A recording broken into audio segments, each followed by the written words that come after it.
this hour, but I have a guest in studio, young enough to be my great-grandson, but still worth listening to. He is the one and only Jonathan Dent. If you say so, Art. Good morning. Good morning. It always worries me, though. Jonathan asks, mind if I sit in with you a little bit? And I'm going, okay. Yeah. So that usually means Jonathan comes in with an idea he wants to talk about. Yeah. I want to talk to you about it, but I also want to hear from listeners on this kind of thing. Because this is something I was thinking about over the weekend. The AI revolution of AI is taking over all these aspects of different jobs. Yeah. But I was thinking about it, and it's like, well, looking back at last year when we were celebrating our 75th broadcast year, we were looking back through all the records, and we're pulling out reel-to-reel things. We're pulling out cassette tapes. We're pulling out which we carts. can't play. Exactly, which we don't have the equipment to play anymore. And I'm like, well, the technology has evolved and grown so much that, and in radio especially, or specifically rather, that next week we could have it. There is no intention to do this. We don't want to do this. I'm just saying it's a possibility that we could do this if everything fell into place. Next week, WSGW could be totally syndicated with voices from all around the country. Could do that before AI. Exactly. Automatically just coming in. This technology has been around for a while now. Oh, a long time. And it's really changed how we do things. Well, what the difference is, AI could be a voice manipulated by AI rather than a real voice. And that's where things might be going. But it brought the question to my mind of, well, there are so many industries that have had technology that have completely changed the way things are done, and people who are outside of that industry don't hear about it. So I'm interested to hear about that. The Industrial Revolution. I mean, everything was horsepower till steam came along. Yep. Steam then led to gasoline and petroleum, mm-hmm. and then electric, and on and on. On and on. Here's my view of AI. We'll start there. My view of AI is a little worrisome because of social media. Social media came along, 15 years ago maybe, whatever it was, and we still have not learned how to use it properly. There is a lot of good, and there is a lot of not so good. Mm-hmm. AI, I think, is in that same position. There can be a lot of good, but we have to be wary of the bad and how we detect it. So I think AI is in the same position social media is in. Well, it's a tool, and when people stop treating it like a tool, problems happen. Well, there are tools, and you can use them properly or you can use them improperly. That's true. And you have to learn how to do that. Yep. But you learn how to do that. The tool doesn't teach you how to do that.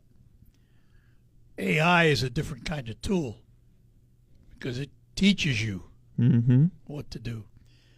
So listen, at my age, the ripe old age, I'll be 83 here in a couple of weeks. Improvements in technology are wonderful because I've always been a kind of a technic. When I got into radio, there were record players, cart machines, tape recorders, and no computers. Yeah. Now there are no tape machines, no cart machines, no record players, and only computers. And I was thinking about that too, because when you had a cart machine, when you had a cassette, when you had whatever you had, a record, physical, you could pick it up, and that was the thing. Now we have thousands of recordings of ourselves, but we can download them and put them on something, but I can't go to the computer, which is it's in some data center somewhere in the world. Theoretically, I could go there and pull out the server that's on it and go, okay, that information is on this box, but we don't have direct, tangible ownership over hardly anything anymore. Yeah. And that's not just in radio, that's everything. If you came into a radio studio 20, 25 years ago, there would have been racks of records. There would have been racks of carts, which were the way the commercials were played. The studios would have been crowded with all that stuff. Yeah. Now it's just a few computer screens, literally. And only because we're a talk studio and have multiple microphones are we the size we are. Yeah. Can do what we're doing in half the size. Well, we have down the hall. You were just there. We have what we've built as a podcast studio. No reason couldn't take this show down there and do it from there because it's got all the mics. It's got everything in it. Yep. Piece of cake. Absolutely. It's all modular. It's technology is wonderful. It improves our lives as long as we don't abuse it, misuse it, or let it misuse us.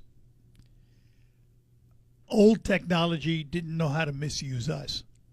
AI could. Yeah.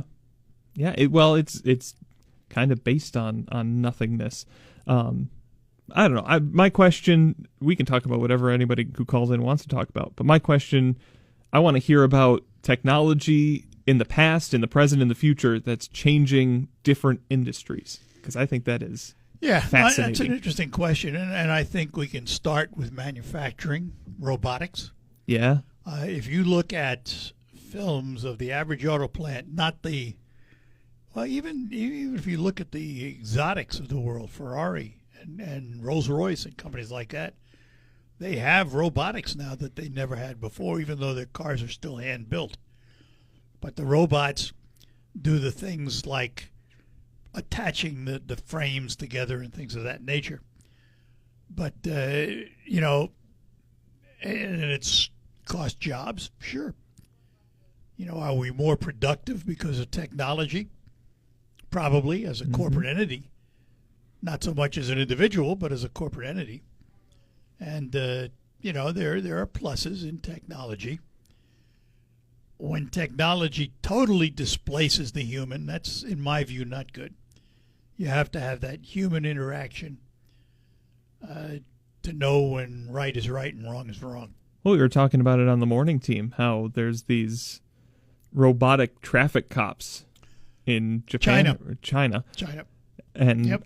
I asked the question, okay, the robotic traffic cop orders two vehicles to drive head-on into each other. Who's liable? Who's responsible? Well, theoretically now. Yeah. That's not going to happen because they're communicating with the traffic signals.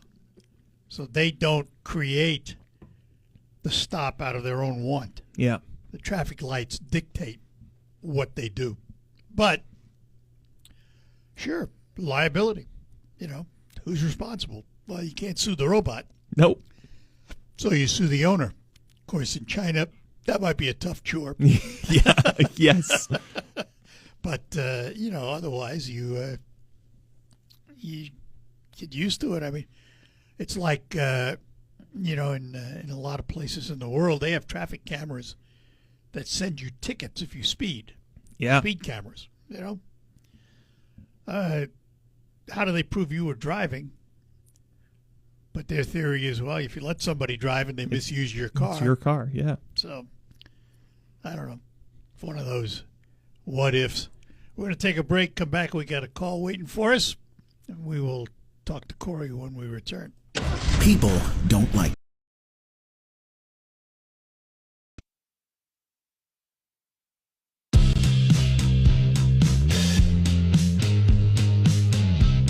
Hi, we're back with you in studio with me, Jonathan Dent, talking about AI. So if you're in business, how has it impacted your business? If you're not in business, how has AI impacted your life? Or you let it impact your life?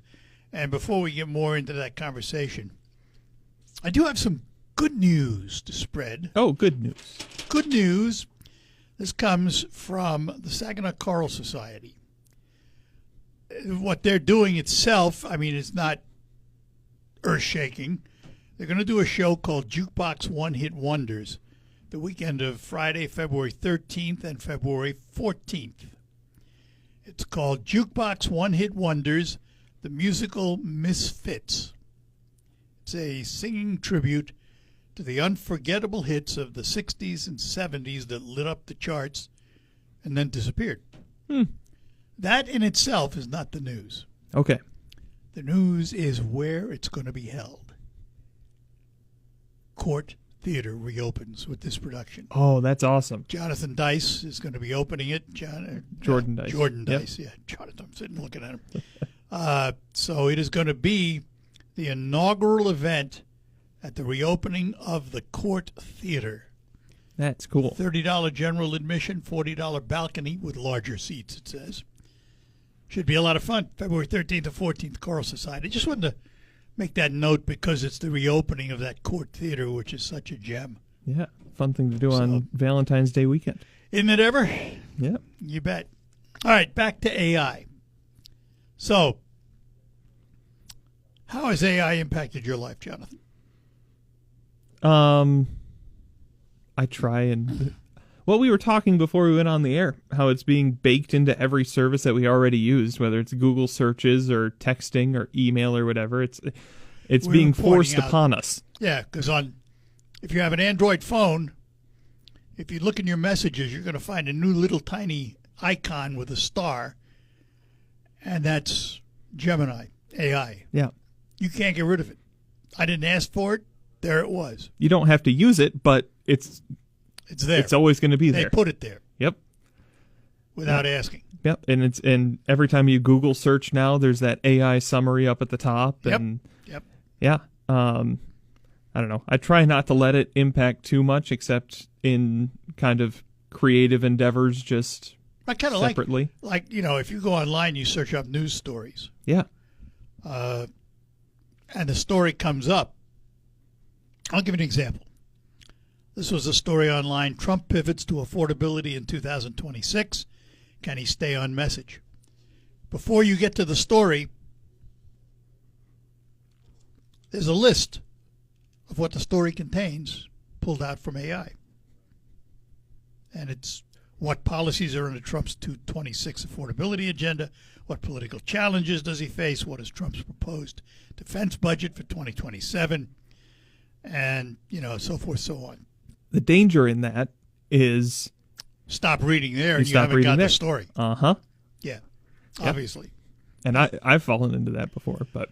I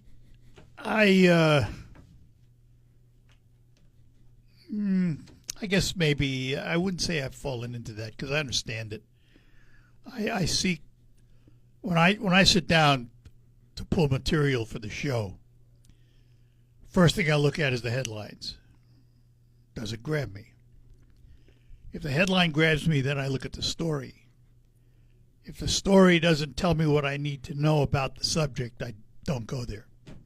Yeah. But it takes time. I mean, you've got to have the will to sit down and do that and take the time it takes to go through every story and make sure it's what you want to talk about. Is it important? Does it have impact on what we are today? Is it local? I mean, there's a lot of things that you consider, and these are not things that AI is going to help me with. I don't sit down in the morning and say, AI, what should my topics be today? No. Might be fun to try it to see what it comes up with, but that's how you learn to use it. Yeah. Yeah. And you could theoretically copy paste the whole story, put it through ChatGPT and say, pick out the major points for me. Absolutely. And it'll do that. But I don't know. Literacy, like media literacy, is something that we were losing more than 10 years ago. When I was going through high school, a big thing that it was finding credible sources and knowing how to pick apart media stories and things like that. Now, look at the things don't have we've to do lost. it ourselves. We've lost cursive penmanship. Yeah. Only recently are they bringing it back and teaching it. Mm-hmm. Put two kids on a couch with their phones, and their thumbs are going to talk to each other. See, that's where I disagree with you, Art. I've heard you say that before. I disagree. Oh, I've seen it. I don't think it's as scary as you make it out to be. Well, it's not today, but if you look ahead to tomorrow, are these youngsters going to be able to communicate in the business world in a way that's reasonable, that presents them in a professional manner? Yeah. That worries me. That worries me. Well, we're already seeing that to a certain extent. Well, you go into half the fast food or convenience store places and see how they count change. The register doesn't tell them; they don't know. Well, and it's not even that. But you listen. I've talked with hiring managers who say during interviews, eye contact is non-existent anymore. Eye contact, personality, the attitude of what's in it for me as opposed to what can I do for the company. Well, if you're being hired, you want to know what you're going to get paid, obviously. But if you start out thinking it's all about you, you're not going to get the job. No. You're not going to get the job. I do think loyalty from employers has gone basically away at the same time as loyalty from employees. So I think it's mutual there. Well, gee, let's talk about college football and the NIL portal. Yeah. Well, that's basically what the professional world has come down to. People my age and a little bit older and younger certainly are basically being told. As far as I'm concerned, the NCAA created a loyalty disruptor. Well, in their little world, yes. But I think in the broader world. It's such a little world when you're paying these people $1 million plus and they're lured by the dollar from one school to another. But that's 1 in 1,000 students. Yeah, that's true, but it's the other 999 are going into the workforce, and they're basically being trained every 2-3 years. Start job hunting, trade up, because you are not going to get the opportunities where you're at. That's true, because when I grew up, loyalty was everything. Yeah, I expected. Now, I knew going into broadcasting that it was a medium that people use to step from one place to another. Yeah, that's always been that way. I wasn't brought up that way, though. Excuse me. I wasn't brought up that way. I was brought up to be loyal. Mm-hmm. And it took me a while to understand that that's not the way the industry works. However, for me, I came out of the New York market. I didn't want to be there. Didn't want to raise the kids there. Most people are trying to get into the New York market. And that's exactly right. Yep. I was freelancing, doing very well in New York, and working a New York radio. I was working a suburban New York radio station in New Jersey, but a suburban station covered 3 million people. Yeah. And so when we made a conscious decision to move, I literally took out a Rand McNally map and landed on Saginaw. I had certain requirements. It met them all. I was hired here, got here, liked it. Decided this was it. This is where we're going to stay. Been here ever since. Well, we left for a year and came back. Sometimes you need to break away and then realize how good you have it. Yeah. And, those days, you don't see that very much. Not anymore. Not often, no. So. And that's not just in media or radio or anything. It's in everything. Yeah. It's in everything. AI, what's that going to do for it? I don't know. I think AI it's one of those things that if you learn how to use it properly, it's going to enhance your life. If you let it run you, it will detract. While we're talking about AI and we're talking about the radio industry kind of in tandem, I think an interesting note, we had an all-hands meeting last week or 2 weeks ago or whatever, where we heard from the corporate head of Connoisseur Media, and he made a point to say we're not looking at integrating AI. Certainly use it on air. Certainly use it to make your job easier and use it as a tool. But he very blatantly said we're not looking to make it part of our on-air product, which I appreciated. Hold that thought. We'll be back, and we'll get to the phones when we return. It could be the best years of your... Daily 3 and Daily 4 straight back bonus days. Dog diggity hot. Just play your favorite Daily 3 and 4 numbers as usual, midday or evening. See Stormmaster Exteriors. And from the Stormmaster Exteriors studios, this is WSGW.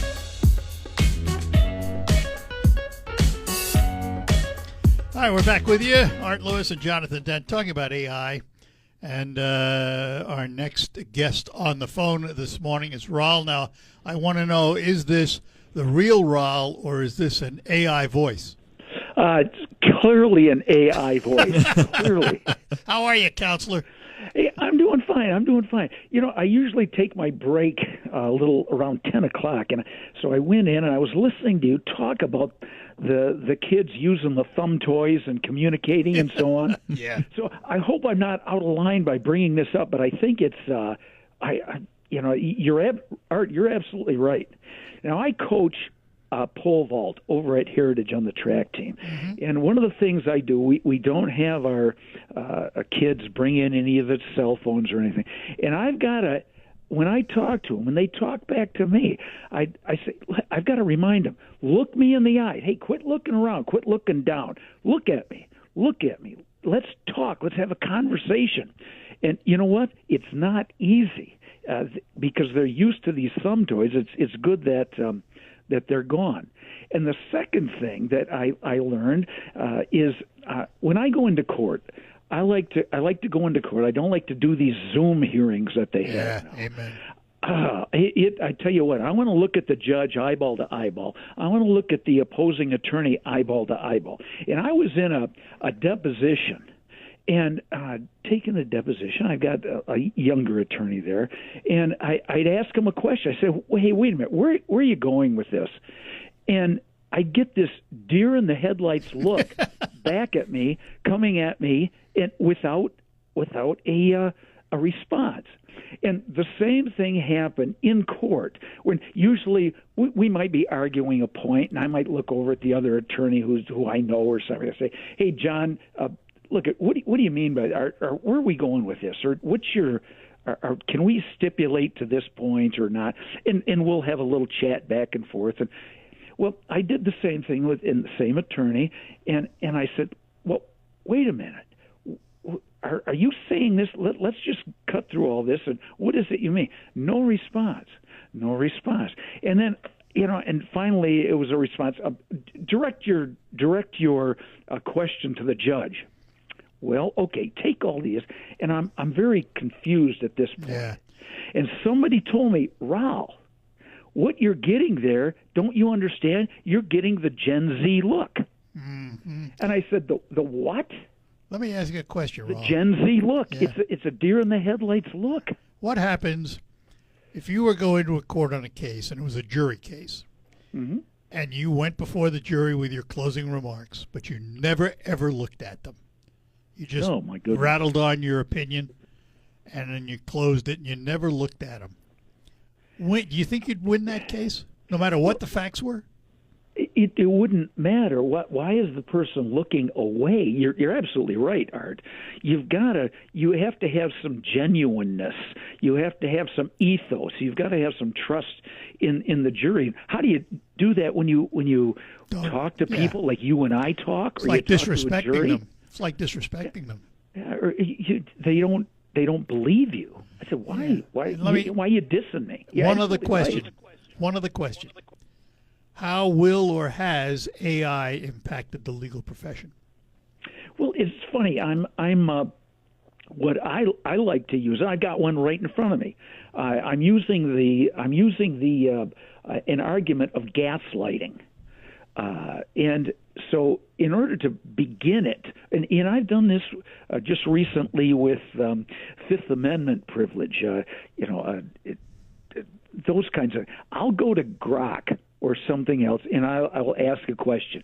And it gives me some good phrases to start with, and in this particular using the gaslight, it was interesting how they say that, and I got some good verbiage from it, and it says it often occurs gradually, starting subtly and escalating over time. And I didn't really think of that phrase with gaslighting, and said that's absolutely correct. So I'll use AI as a beginning. Yeah, starter. As a starter. And then now I'll go in and find some cases and other things. But hey, it's got some pretty good arguments and put you on the right track. Well, you've seen the time when you used to have a full room of library books to go and research the law is gone now. You got a computer. This is just absolutely. another step in helping you work your way through it all. Yes, it is, and I think it's a good one. Now, I'm not going to use this as authority, right? But it will get me to some authority. And I looked at something the other day, and I'm trying to think of what it was. And the Grok was just absolutely wrong. Mm-hmm.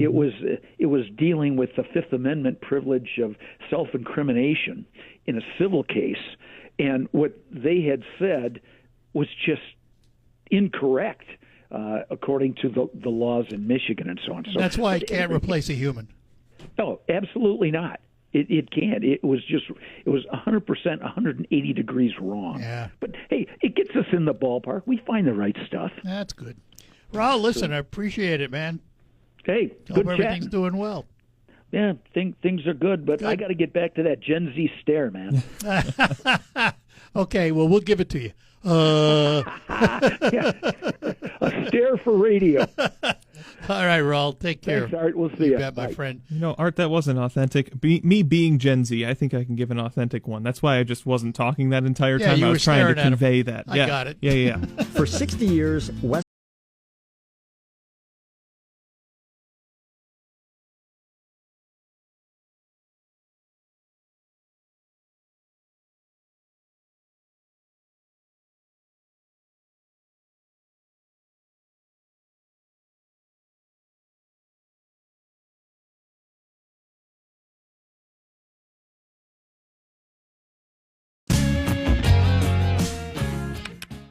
We're back with you, with Jonathan Dent in studio with me. And through the miracle of radio, we go to Dallas, Texas. Ooh. And we're going to talk to Bill this morning. Hey, Bill, how are you? Good morning, Art. Very well. Thank you for taking my call. You bet. Yeah, funny thing about AI and radio that I think about is most of us are listening to this program now through a streaming device. And over-the-air broadcasting, I fear, is something that's going to come to an end in our lifetimes. Well, let me offer up a view, and I'll get Jonathan to do the same. In my view, it is true what you say about some formats, because the reality is you can get music anywhere and everywhere. You can't get local talk. Local talk is local talk. And so I think that formats like WSGW are probably safer than other forms of formats. Jonathan, what do you think? I'll give a caveat to that, Sure. Art. I think in terms of being being taken over by streaming, yeah, we're safer from that.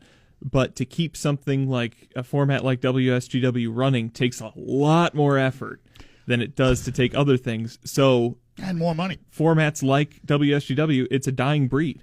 It is to a point. Yeah. And we're one of the few in the state that do what we do. Yep. And Bill, you're kind enough to listen on the stream. Your background, you were originally from here, right?